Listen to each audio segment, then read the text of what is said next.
इस वीडियो में हम ये देखेंगे कि वर्क डन जो है आपका वो नेगेटिव कब होता है और उसका पोटेंशियल एनर्जी से क्या रिलेशन होता है।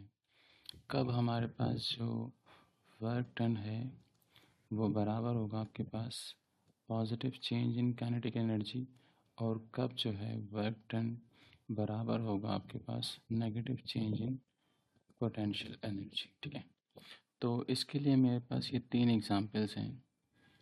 एक है हमारे पास ये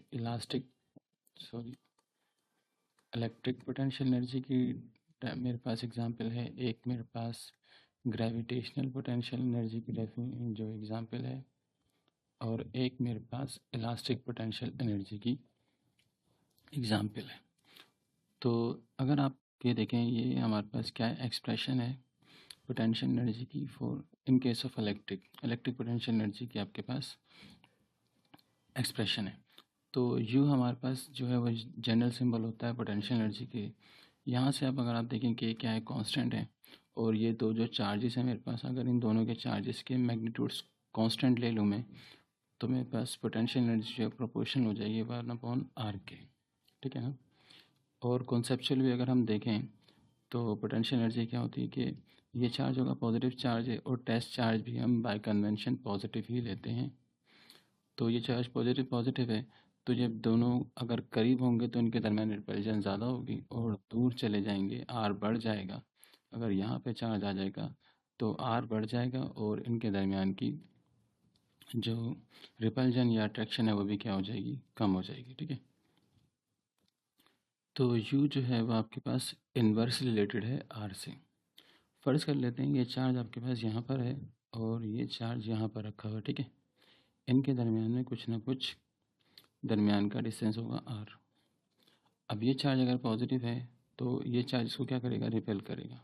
ठीक है, अब जो ये वाली एक्सप्रेशन है कि वर्क डन बराबर होता है negative change in potential energy की, ये वाली एक्सप्रेशन हमेशा ट्रू होगी जब भी कोई सेल्फ जो आपके पास पहले से एग्जिस्टिंग फील्ड है ना, जब भी कभी अगर वो वर्क करेगी तो आपके पास वर्क डन जो है बराबर होगा negative change in potential energy के। ठीक है, ये एग्जिस्टिंग के लिए है।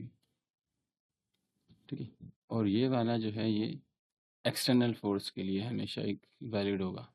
जब भी कभी आप वर्क डन करेंगे बाय एक्सटर्नल फोर्स तो वो बराबर होगा positive change in potential energy.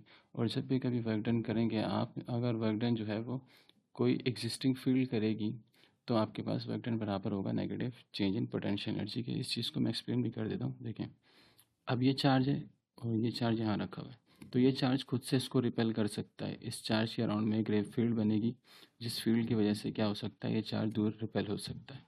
Repel होगा तो फ़र्ज़ कर लें ये रिपेल होकर यहाँ आ गया। ठीक है, अब ये आर क्या हुआ, इनके दरमियान का आर बढ़ गया।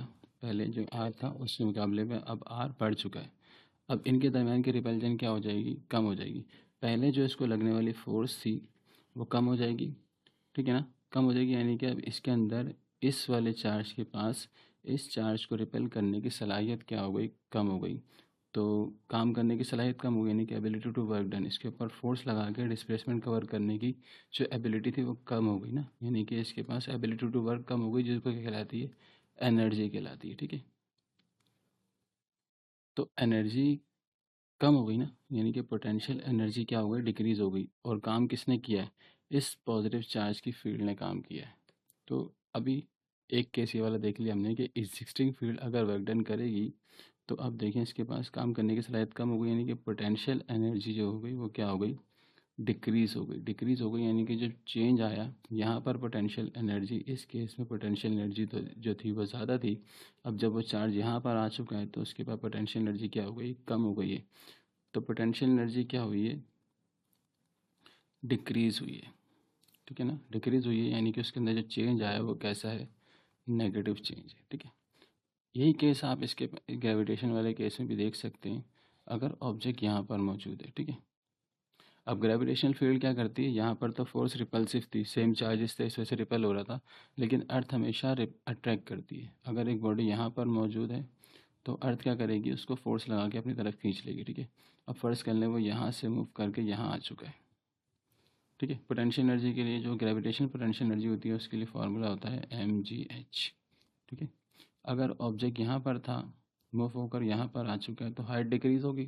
हाइट डिक्रीज़ होगी यानी कि जो उसके पास पोटेंशियल एनर्जी थी वो भी क्या हो जाएगी, डिक्रीज़ हो जाएगी, ठीक है ना, डिक्रीज हो जाएगी। काम किसने किया, जो एग्जिस्टिंग फोर्स है, यानी कि जो एग्जिस्टिंग फील्ड है ग्रेविटेशनल फील्ड, उसने काम किया, पोटेंशियल एनर्जी क्या हो गई, डिक्रीज हो गई। तो work done bye existing field क्या होगा, बराबर होगा negative change in potential energy का, ठीक है। इस केस में भी ये चीज़ वैलिड है। यही वाली चीज़ इस केस में भी वैलिड होगी। देखिए फर्स्ट कर लें, आपने इस जो आपके पास स्टैटिक स्प्रिंग था आपने उसको कंप्रेस किया, कंप्रेस कर दिया। अब कंप्रेस करके आप छोड़ दें, ठीक है, इसको भूल जाएं, कुछ भी नहीं, कंप्रेस करके आप छोड़ दें। अब इसके पास क्या हो चुकी है, इसके पास स्टोर हो चुकी है एक एनर्जी, ठीक है ना, एनर्जी स्टोर हो चुकी है इलास्टिसिटी की वजह से। स्प्रिंग के अंदर एक प्रॉपर्टी होती है अपनी शेप को रीगेन करने की, उसे कहते हैं इलास्टिसिटी। तो अब इसके अंदर इलास्टिक पोटेंशियल एनर्जी स्टोर हो चुकी है।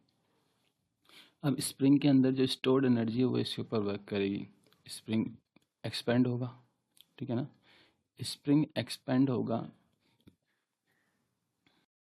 अभी इसके पास काफ़ी सारी स्टोर्ड एनर्जी है, जब ये एक्सपेंड हो जाएगा दोबारा इस कंडीशन में वापस आ जाएगा तो स्टोर्ड एनर्जी ख़त्म हो जाएगी, यानी कि जो स्प्रिंग है वो वर्क करेगा और जब ये इस कंडीशन में वापस आ जाएगा तो स्टोर्ड एनर्जी यूटिलाइज हो जाएगी। वर्क डन कर रही है इलास्टिक पोटेंशियल, जो स्टोर्ड एनर्जी है वो, तो वो डिक्रीज़ होगी, वर्क डन पॉजिटिव होगा। वर्क डन कौन कर रहा है, स्टोर्ड एनर्जी, और पोटेंशियल एनर्जी पहले इस वक्त इसके पास ज़्यादा है और इस केस में इसके पास कम होगी, तो चेंज इन पोटेंशियल एनर्जी दोबारा से आपके पास क्या आएगा, नेगेटिव आएगा, ठीक है ना। अगर इस कंडीशन से, कंप्रेस कंडीशन से स्प्रिंग नॉर्मल कंडीशन में आता है तो उसकी स्टोर्ड एनर्जी कम होगी, वर्क डन करेगा, स्टोर्ड एनर्जी जो है एग्जिस्टिंग फील्ड जो वो वर्क डन करेगी और पोटेंशियल एनर्जी क्या होगी, डिक्रीज होगी। तो वर्क डन आपके पास बराबर होगा negative change in potential energy के, ठीक है। तो ये चीज़ हमने तीन केसेस में देख ली। और ये वाली केस के जो मैंने कहा था कि वर्क डन बाय अगर एक्सटर्नल फोर्स होगा तो आपके पास जो वर्क डन है वो बराबर होगा positive change in potential energy, ठीक है। अब अगर मैं इसको थोड़ा क्लियर करके इसके लिए दोबारा से बताऊँ, देखें इधर, तो अगर ऑब्जेक्ट फर्स्ट कर लें आपका यहाँ पर था, ठीक है, आप इसको फोर्स लगाकर इधर लेकर आना चाहते हैं, मूव करवा के आप यहाँ ले आए, तो यहाँ जब आप लाएंगे तो आप क्या करेंगे, हाइट कवर करेंगे, पोटेंशियल एनर्जी mgh होती है, हाइट बढ़ाएंगे आप हाइट बढ़ाएंगे तो क्या होगा, पोटेंशियल एनर्जी बढ़ेगी, ठीक है ना। अगर आपको यहाँ से ऑब्जेक्ट को मूव करवा के यहाँ पर लेकर आना है तो आपको बाहर से फोर्स लगानी पड़ेगी, एक्सटर्नल फोर्स लगाएंगे, एक्सटर्नल फोर्स लगाएंगे, हाइट बढ़ेगी, पोटेंशियल एनर्जी भी बढ़ेगी। तो work done by external force जो होगा वो बराबर होगा आपके पास positive change in kinetic energy, ठीक है। यही चीज़ आप इस इलेक्ट्रिक के केस में भी देख सकते हैं। इलेक्ट्रिक के केस में किस तरह से देखेंगे, अब फर्ज कर लें आपके पास एक, जैसे कि ये ह्यूज अमाउंट ऑफ चार्ज है, एक कैपिटल बड़ा चार्ज है आपके पास और एक यहाँ पर आपके पास एक स्मॉल पॉजिटिव चार्ज है, ठीक है। अब इस चार्ज को आप चाहते हैं आप यहाँ लेकर आएँ, ठीक है। तो यहाँ पर अभी जब तक ये चार्ज यहाँ पर मौजूद है, इस कैपिटल चार्ज है जो बड़ा चार्ज है इसके पास एक आपके पास एबिलिटी होगी कि वो क्या कर सकता है, स्मॉल चार्ज को रिपेल कर सकता है, ठीक है। अगर आप करीब लाएंगे तो इसकी वो प्रॉपर्टी, वो जो इसकी सलाहियत है कि ये इसको क्या कर सके, रिपेल कर सके, वो बढ़ जाएगी। यानी कि यहाँ पर आने के बाद इसके पास जो स्टोर्ड पोटेंशियल एनर्जी है वो इंक्रीज़ हो जाएगी, ठीक है ना, इंक्रीज़ होगी ना। और यहाँ से यहाँ ये खुद ब खुद तो आएगा नहीं, आपको एक्सटर्नल फोर्स लगानी पड़ेगी, ठीक है ना। अब एक्सटर्नल फोर्स लगाएंगे तो देखें इस ये करीब जाएगा तो पोटेंशियल एनर्जी क्या होगी, इंक्रीज़ होगी यानी कि चेंज कैसा होगा, पॉजिटिव होगा। तो work done by external force क्या होता है आपके पास, बराबर होता है positive change in potential energy. इस केस में भी वैलिड हो गया। और यही चीज़ आप यहाँ पे भी देख सकते हैं, इलास्टिक के केस में भी ये चीज़ वैलिड होगी। अब देखें स्प्रिंग आपके पास नॉर्मल कंडीशन में है तो इसके बाद स्टोर्ड पोटेंशियल एनर्जी ज़ीरो होगी, ठीक है, क्योंकि बिल्कुल रेस्ट में कोई मूव करेगा नहीं। जब आप इसके ऊपर फोर्स लगाएंगे, दोनों तरफ से इसको कंप्रेस करें या फिर दोनों तरफ से इसको स्ट्रेच करें, तो दोनों ही केसेस में आप क्या करेंगे, इसके अंदर इलास्टिक जो स्टोर एनर्जी है वो स्टोर कर रहे होंगे आप।